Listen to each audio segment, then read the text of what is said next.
Okay, today we're going to learn about the percent equation. And this is just the basics of percents, nothing complicated. But the percent equation is just a little bit different than using the percent proportion. We have a formula where the part equals the percent as a decimal times the whole. How's that like the percent proportion? Wow, it's almost all the same numbers except for one thing different. The percent's written as a decimal. That's because we're going to divide by 100. Remember the formula for the percent proportion? Yeah, you divided the percent by 100. So basically we're doing the same thing. Okay, what is 25% of 160? So in our formula, I always like to do the 0.25 first. That's my percent as a decimal.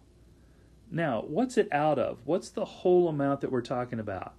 We're trying to figure out what part is 25% of 160. So 160 is our whole amount, and we're trying to figure out what part is that.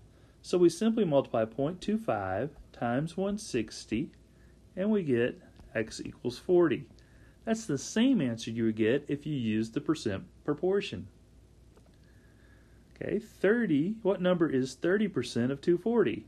Well, once again, I like to go for my percent first. It's 0.30 because that's how you write that as a percent. And we're going to multiply it times 240 because it's out of 240. We're trying to figure out what little portion is 30% of 240. So we multiply 0.3 times 240, and we get x equals 72. So 72 is 30% of 240. Okay, this one's going to be a little bit trickier. It says 32 is what percent of 40? So in this case, we don't know our percent, so we're going to put an x.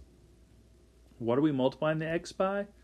Well, we're going to multiply that x times 40 because it's out of 40.